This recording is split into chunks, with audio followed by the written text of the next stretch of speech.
Electrical Engineering Department at Koç University. He is co-founder of CY Vision, the company founded in 2016. Here you may see it wherever you would like. The company is working on holographic display technologies and 3D AR systems. For the transition project, they were focusing on developing cataract simulator diagnostic devices, but they have a bigger vision. They currently develop these 3D AR systems and display technologies for vehicles. And Katsim project is led by Koç University and CY Vision, and it is in implementation through 2025. Professor Hakan ÜREY also co-founded 4 other spin-offs from his lab, and his several research projects were funded by European Research Council and TÜBİTAK. It is our honor to have you here as a guest. You are a true inspiration for all of us. Welcome to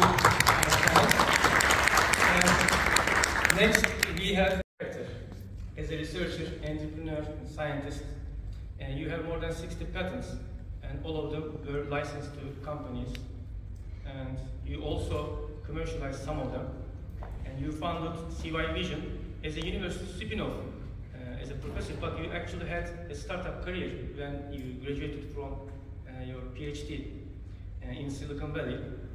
So how did you start your, can you share about your founding story at CY Vision?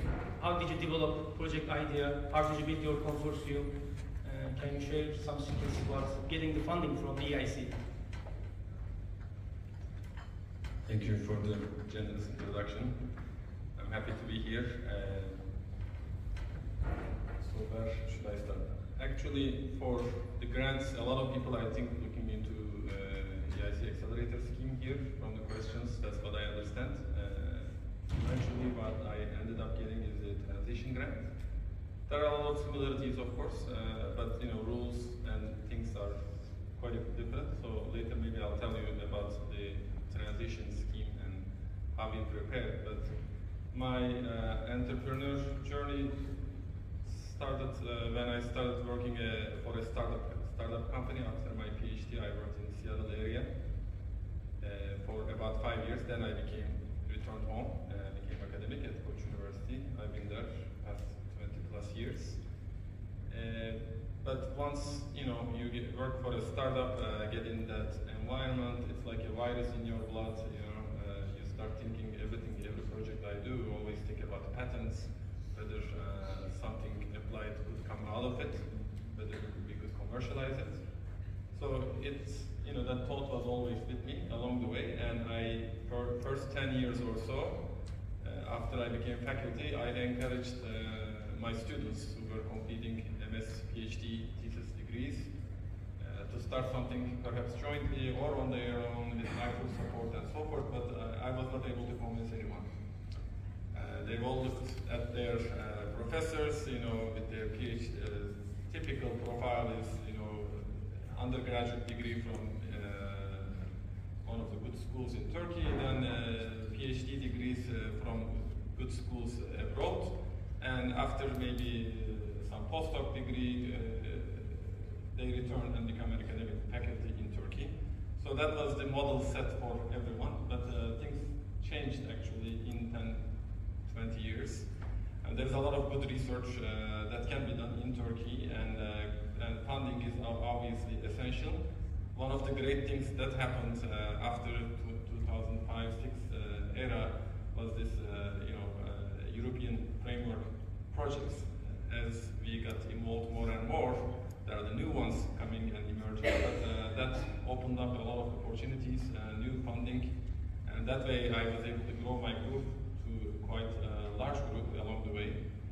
So another important milestone for me was in 2003 I received the ERC Advanced Grant, which is also not easy to get, but and I was young for the ERC Advanced profile.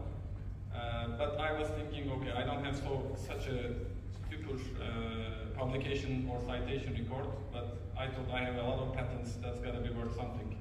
So I could tell a story, perhaps. And it worked, so I managed to get it. Obviously, after that, some of the things became a little easier because So I received 3 proof of concept grants as a follow-up, and first 2 led to different companies, spin-off companies from my group, and one is TY Vision, and the third one is actually led to the EIC transition grant. So hopefully that will become next story. So CY Vision, so my EIC grant host institute is Koç University. So a university could be hosting it at the transition level. At the accelerator level, I don't know, from it has to be company. But for transition, that's okay. Koç University is the main host institute, and CY Vision, along with 2 other institutes, one from Germany, one from Italy, are partners. I don't want to make it too long in my first round, but I should keep going, but that's basically the story. You know, it started with the POC, and then which became eventually. So I don't want to get into the technology details too much, but what we are doing in the EIC the transition is a cataract simulator. So we were working on holographic, computer-generated holography and holographic display technologies. So CY Vision is mainly exploring automotive applications, developing an augmented reality head-up display for automotive space. Actually, we started with making glasses, smart glasses, but then we figured you need too much money, you know, over $1 billion, and still may not be enough. So we pivoted to automotive space. But then the technology is very useful. So one of the important applications is we figured is in medical fields. I started collaborating with a professor in our ophthalmology clinic at Koç University Hospital with Professor Afsun Şahin. So then we started doing this application of holography in the ophthalmology field for the first time. And that's, yes, CY Vision is the original core technology developer, became a partner, but we are main center of the activities at the university. We have multiple companies, and within each company, you are implementing multiple research and innovation projects. And congratulations and good luck. We will get back to you. So, Onur Hocam, you commercialize them. So, how do you decide on which IP to protect with patents, which one to protect with just trade secret, non-disclosure agreements, or how do you decide on the valuation of those patents? That's a very good question. I think with experience, you learn. By mistakes? Obviously, yes. Initially, first few years of my career, you know, I was already working with the company that I had worked with, a startup in the US, and they were supporting my research. So if an industrial partner is supporting your research, so IP, they do have certain IP rights, so I didn't have to think too much about it, and they were the natural owner and they licensed the patents from the university. And later on, you know, I was telling earlier, I wasn't able to convince any of my students to pursue entrepreneurial career at that time.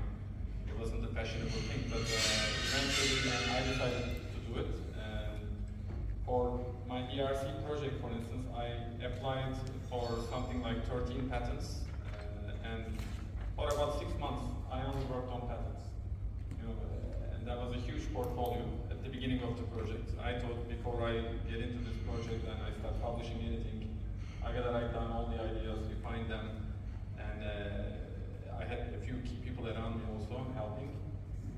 So that portfolio became eventually, you know, some of these companies.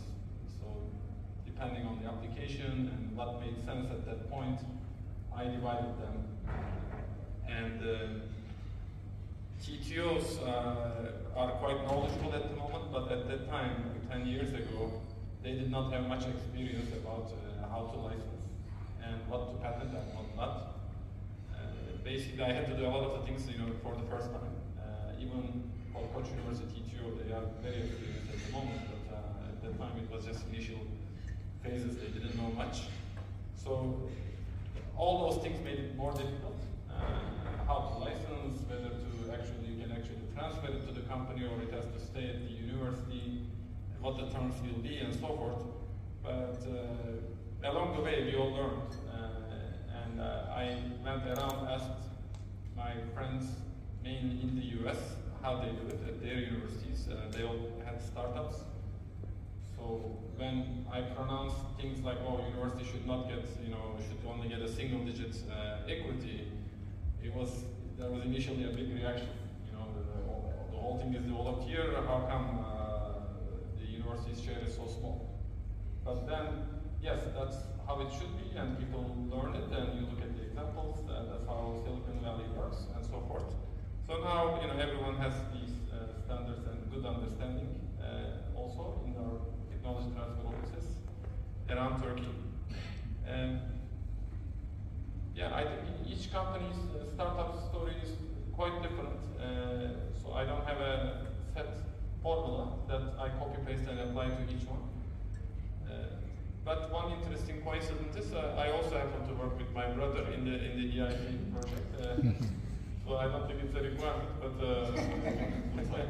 evaluation criteria. So I think maybe helping with the success. So we wrote a proposal together, and he is doing the business management part of it at the moment. Yes, I don't think I have a set formula that you can apply. So each one is case by case. And likewise with the investors, it's very hard. It's never easy to raise money. And in some cases, we decided, okay, we should go to Silicon Valley and raise there. And in some other cases, we raised here without too much difficulty. In some cases, like Coach has this joint venture between holding and university in Mantra, and they've been very helpful to commercialize some of the IP. They provide the initial seed funding. So each case is a bit different. Unique. Good lessons here. So, Onur Hocam,